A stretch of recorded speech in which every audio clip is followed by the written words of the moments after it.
你有没有发现，在一些基督徒的语境里，思考有时候会变成一件很尴尬的事情。你问多一点问题，就有人说你太理性；你想把一个问题弄明白，就有人说你找茬，没有单纯的信心。好像一个基督徒越不思考，越不提问，越不追问，他就越属灵。但问题是，真的是这样吗？对于理性、信仰、神学、思考，作为基督徒应该怎么看？神学是相信之后的一种后续行动，很多人会把信仰和理性分开，好像信仰就是相信，理性就是另外一件事。这背后原因也很简单，很多人的信仰除了遗传性，最开始多是因为感性的相信，可能是一些经历，可能是一些见证，可能是发生在自己或别人身上的事情，被看作是神迹奇事。这些见证往往不是理性能够容易理解的，他们相信这些事情出于上帝，因而开始相信上帝，这当然没有问题。但是神学恰恰是相信之后去寻求去理解的一个过程，神学是相信的后续行动，不是说一个人先把上帝研究清楚了，然后才开始相信，而是只有在相信之后才开始不断追问，我到底相信了什么？我所信的上帝是谁？我如何理解圣经？我如何理解祷告？我如何理解教会？我又如何理解自己和上帝之间的关系？而你对这些信仰问题的理解，会影响你对信仰的体验和经历。所以神学不是某些群体的特权，每个基督徒其实都有自己的神学，只不过有些人的神学比较清楚，有些人的神学比较混乱，有些人的神学经过思考，有些人的神学只是从别人那里听来的。所以基督徒的问题往往不是有没有神学，而是我们有没有认真想过自己的神学。你的神学其实就是你对你的信仰的理解。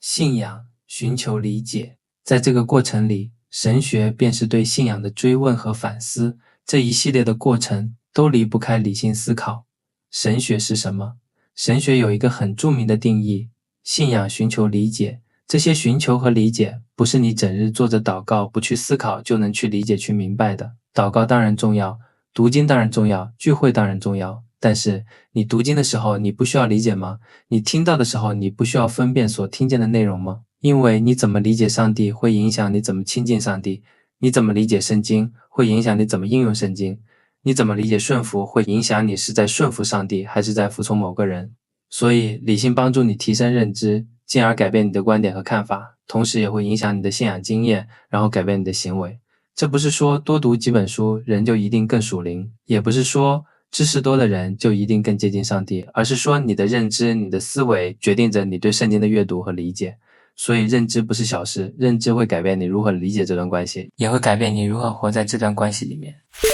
信仰不是关闭大脑，神学是头脑上的，是知识的，是理性的。有人可能会说，我不是要研究神，我只是要信神，我只是要和神有关系。这句话当然没有错。基督教的信仰是关乎人与上帝之间的关系，很多人因此会轻理性而重宗教经验，但是你对与神关系的理解就需要头脑，需要理性，需要知识和认知。你不能一边说信仰关乎我和上帝的关系，一边又说我完全不需要理解这段关系。若是这样，你在信仰中便会越来越盲目。所以通过理性去认识上帝，这不是在说理性可以取代信仰，也不是说我们可以靠理性把上帝完全分析出来，而是说理性是帮助我们去认识上帝，同样理性也是上帝给人的宝贵礼物。上帝给了人头脑，给了人思考和理解的能力，如果我们把这些东西放在那里不用，而是整天谈属灵，谈虔诚，谈灵修，却不思考，那么你对信仰的认识便会越来越狭隘。信仰是让整个人转向上帝，包括你的心，包括你的情感，包括你的意志，也包括你的理性。马可福音12章30节说，你要尽心尽性尽意尽力爱主你的神，这里的意英文里是 mind，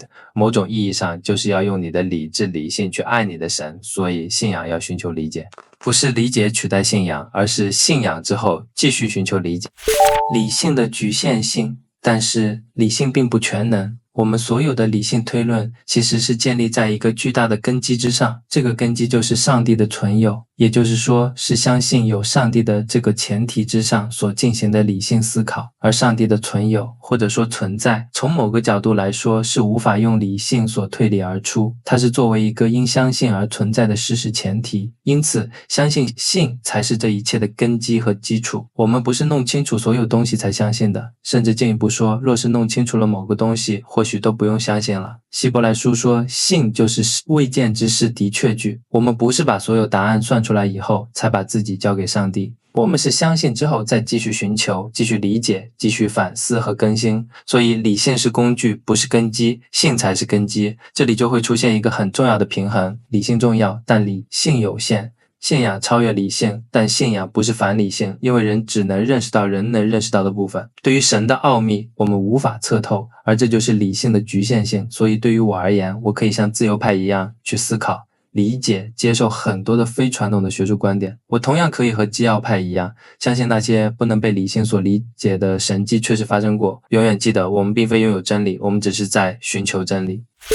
成熟的信仰不怕问题，很多时候一个人愿意质疑，不一定是他想要离开信仰，反而可能是因为他真的在乎这个信仰，他想知道，想理解，想把信仰从一些口号中抽离出来。他不想稀里糊涂的相信，但真要是稀里糊涂的相信，上天堂应该问题不大，但是我们人这一生这么漫长，要是一直稀里糊涂，那多少有点浪费上帝给我们的这个大脑。所以多点独立思考能力，不是为了显得聪明，也不是为了争论，而是因为那些你以为就是这样，肯定正确的观念，往往经不起更进一步的推敲。一个成熟的基督徒应该能够用拥抱且怀疑的态度来面对信仰。这里的怀疑不是犬儒，不是嘲讽，也不是为了否定一切，而是带着谨慎，带着思考，带着一种对真理的追问。怀疑归怀疑，但是如果这种怀疑本身没有影响到你的信仰根基，没有让你的信仰根基动摇的话，那这样的怀疑就没有问题。反而这样的怀疑被解决之后，会反过来加深你的信仰根基。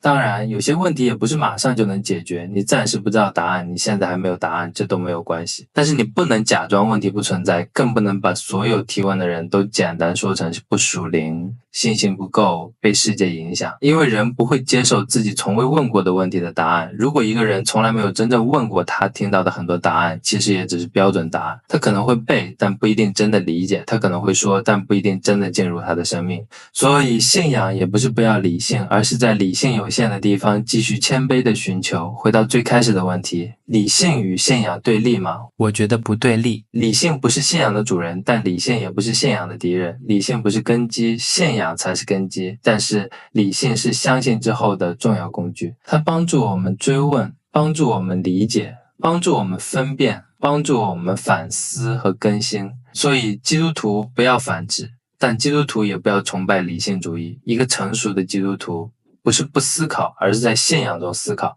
他知道自己不能测透上帝，所以他谦卑。他也知道上帝给了他头脑，所以他不能逃避思考。带着信心去思考，带着谦卑去理解，带着敬畏去追问。因为信仰寻求理解，而理解也会反过来影响我们如何经历信仰。